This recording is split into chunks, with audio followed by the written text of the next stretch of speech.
Good morning students. आज हम पढ़ेंगे टाइप्स ऑफ माइग्रेशन के प्रकार।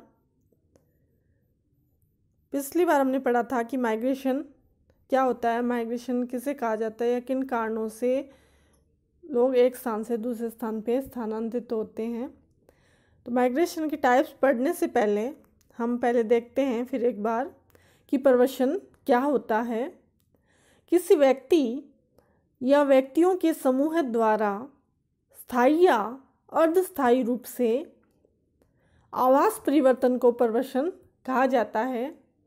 कह सकते हैं कि जब मनुष्य विभिन्न कारणों से या मनुष्यों का समूह है अपने स्थान को छोड़कर दूसरे स्थान पर स्थानांतरित हो जाता है, देशांतरित हो जाता है, तो यह घटना क्या कहलाती है? प्रवसन या प्रवास कहलाती है।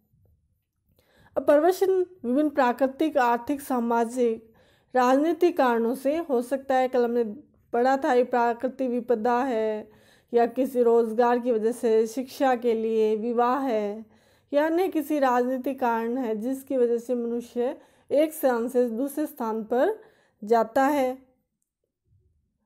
अब आज हम पढ़ेंगे प्रवसन के प्रकार कि प्रवसन कितने प्रकार का होता है। तो जैसा कि दिखाई दे रहा है सामने, प्रवसन मुख्यतः एक देश या एक महाद्वीप से दूसरे देश में हो सकता है या एक ही देश के विभिन्न क्षेत्रों के मध्य होता है। तो ये जो हम प्रवसन के प्रकार पढ़ रहे हैं, ये प्रवसन का क्षेत्रीय पक्ष है कि व्यक्ति क्षेत्र विशेष में स्थानांतरित हो रहा है। वह क्षेत्र या स्थान जो है वो महाद्वीपों के मध्य हो सकता है, दो देशों के मध्य हो सकता है या एक देश के भीतर भी हो सकता है। तो इसके आधार पर या क्षेत्रीय आधार पर प्रवसन जो है वो दो प्रकार का होता है। पहला है अंतर्राष्ट्रीय प्रवसन, इंटरनेशनल माइग्रेशन। वैश्विक स्तर पर एक महाद्वीप से दूसरे महाद्वीप में या एक देश से दूसरे देश में लोगों के होने वाले प्रवास को अंतर्राष्ट्रीय प्रवसन कहा जाता है। लोगों का अंतर्राष्ट्रीय स्तर पर स्थानांतरण जो है वो अधिकतर आर्थिक, सामाजिक, राजनीतिक एवं धार्मिक कारणों से हुआ है। हमने जानते हैं कि आर्थिक कारणों की यदि हम बात करें तो रोजगार की वजह से लोग एक देश से दूसरे देशों में जाते हैं। जैसे भारत से काफ़ी लोग हैं जो कि रोजगार के लिए खाड़ी देशों में जाते हैं। तो ये प्रवसन किस प्रकार? आर्थिक वजह से प्रवसन हुआ। इसी प्रकार धार्मिक कारणों से भी प्रवसन हुआ है। धार्मिक कारणों से भी लोग एक स्थान से दूसरे स्थान पे जाते हैं। वो अल्पकालिक हो सकता है या स्थायी भी हो सकता है। जैसे प्राचीन समय में महाराज अशोक हैं, उनके पुत्र जो है और उनके बच्चों ने बौद्ध धर्म का प्रसार किया चीन में, तो वो वहाँ पे धर्म के प्रचार प्रसार के लिए गए। तो ये जो प्रवसन हुआ उनका, तो वो किस वजह से हुआ था? धार्मिक कारण से हुआ। इसी प्रकार राजनीतिक कारणों से भी कोई देश है उनमें सीमाओं में परिवर्तन हो जाता है या उनमें बंटवारा होता है, तो लोग आपस में एक स्थान से दूसरे स्थान पे स्थानांतरित होते हैं।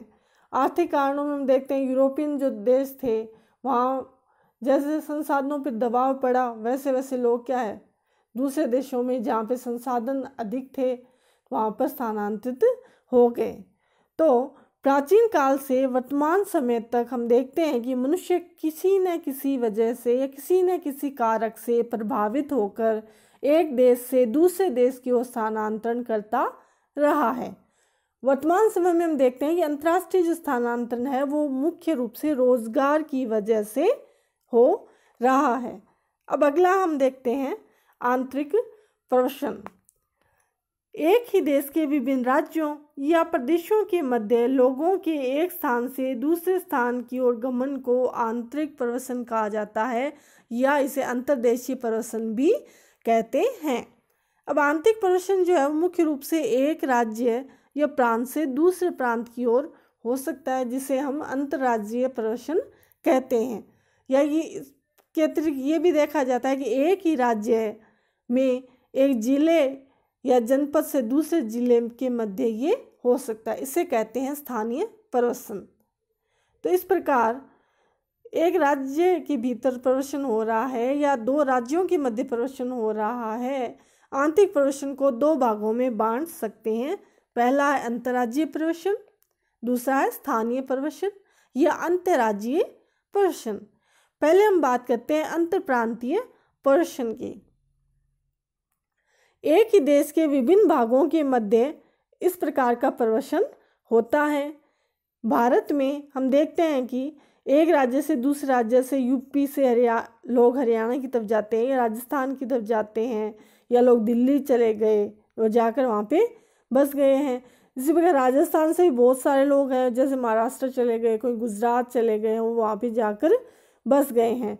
तो ये एक ही देश के विभिन्न राज्यों की या प्रांतों के मध्य जो लोगों का स्थानांतरण हुआ है वो क्या कहलाएगा? अंतर्राज्यीय प्रवसन कहलाएगा। इसकी वजह क्या हो सकती है कि एक राज्य है उससे की तुलना में दूसरे राज्य में रोजगार के अवसर या आर्थिक जो उपलब्धताएं हैं वो अधिक है, जिसकी वजह से लोग आकर्षित होकर दूसरे राज्य में प्रवसित हो जाते हैं या स्थानांतरित हो जाते हैं। इसके अलावा कई बार ये भी होता है कि यदि जनसंख्या का बहुत ज़्यादा किसी जगह दबाव होता है तो जो केंद्र की जो सरकार होती है उसके द्वारा भी अन्य राज्य जहाँ पे दबाव कम होता है वहाँ पे लोगों को बसाने की नीति अपनाई जाती है, और दूसरे राज्य जहाँ पे जनसंख्या दबाव कम है वहाँ पे उनको बसा दिया जाता है। तो कई बार ये सरकार की जो नीति होती है उसकी वजह से भी ये प्रवसन होता है। आगे हम देखते हैं दूसरा स्थानीय प्रवसन, जो एक राज्य के भीतर होता है। स्थानीय प्रवसन में लोगों का जो स्थानांतरण है वो विभिन्न जिलों के मध्य होता है। जैसे ग्रामीण क्षेत्रों में देखते हैं लोग हैं वो शहरों में रोजगार के लिए जाते हैं, मजदूरी के लिए जाते हैं, या उच्च शिक्षा के लिए लोग जाते हैं, तो इसे कहा जाता है स्थानीय प्रवसन। और स्थानीय प्रवसन जो है वो कई प्रकार से हो सकता है, 4 प्रकार से ही हो सकता है, जैसे ग्रामीण से ग्रामीण, या ग्रामीण से शहर की तरफ, शहर से शहर की तरफ, या शहर से ग्राम की तरफ। अब देखते हैं जैसे ग्राम से ग्राम की तरफ प्रवसन है वो मुख्य रूप से सामाजिक कारण से होता है, जैसे कि विवाह इसका सबसे बड़ा कारण है कि विवाह के दौरान जो महिला है उसका जो स्थान है वो परिवर्तन हो जाता है। या फिर शहर, ग्राम से शहर की तरफ जो प्रवसन है वो मुख्य रूप से शिक्षा या रोजगार की वजह से होता है। शहर से शहर की ओर जो प्रवसन है वो इस प्रकार हो सकता है कि लोग छोटे शहरों से बड़े शहरों की तरफ जाते हैं, या उनका कि जो सर्विस करते हुए जॉब करते हुए उनका स्थानांतरण हो गया तो वो वहाँ से दूसरे शहर में चले जाएंगे। अगला जो हमने देखा था चौथा, वो था कि शहर से गांव की तरफ। शहर से गांव की तरफ जो प्रवसन है वो कम मात्रा में होता है, जिसकी वजह ये हो सकता है कि शहर में प्रदूषण है, ऐसे वातावरण को छोड़कर लोग क्या है गाँव की तरफ आना चाहते हैं जहाँ पे पर्यावरण शुद्ध हो, या सरकार के द्वारा कुछ ऐसी नीति अपनाई जाए कि वहाँ पे ऐसे प्रोग्राम शुरू किए जाए गाँवों में ताकि लोग गाँवों की तरफ आकर्षित हो, तब लोग जो है वो शहरों से गाँव की तरफ आकर्षित होते हैं। तो ये हमने देखा प्रवसन के प्रकार जो क्षेत्रीय आधार पे थे, अंतर्राष्ट्रीय और आंतरिक। अब हम इसे नक्शे के माध्यम से समझें तो सामने हम देख रहे हैं भारत का नक्शा दिखाई दे रहा है। अब भारत देश जो है उससे यदि हम बाहर की तरफ जो रेखा जा रही है, यानी भारत से बाहर की तरफ जो लोग जा रहे हैं दूसरे देशों में, तो ऐसा प्रवसन क्या कहलाएगा? अंतर्राष्ट्रीय प्रवसन कहलाएगा। अब हम दूसरा देखते हैं कि राजस्थान से और गुजरात की तरफ जो रेखा जा रही है वो बताती है अंतर्राज्यीय प्रवसन की राजस्थान से लोग जो हैं वो गुजरात राज्य की तरफ प्रवसित हुए, यानी एक ही देश की सीमाओं के भीतर ये प्रवसन हुआ, एक राज्य से दूसरे राज्य की तरफ लोग जा रहे हैं। तीसरा हम इसमें स्थानीय प्रवसन या अंतर्राज्यीय प्रवसन दिखा रहा है कि राजस्थान में ही जो सी है चूरू और बी बीकानेर, कि चूरू से यदि कोई व्यक्ति जाकर बीकानेर चला गया है, चाहे वो शिक्षा की वजह से गया है, चाहे वो सर्विस की वजह से गया है, चाहे वो अन्य किसी वजह से गया है, वो वहाँ पर चला गया तो उसका स्थानांतरण हो गया, तो वो भी क्या प्रवसन है। ऐसा प्रवसन कहलाता है स्थानीय प्रवसन, जो एक ही राज्य के भीतर होता है, एक ही राज्य के विभिन्न जनपदों के मध्य होता है। तो आज की क्लास में हमने देखा कि प्रवसन कितने प्रकार का होता है। अगली क्लास में हम देखेंगे कि अंतर्राष्ट्रीय प्रवचन क्या है और विभिन्न समय में किस किस धाराओं में ये प्रवचन हुआ है। धन्यवाद।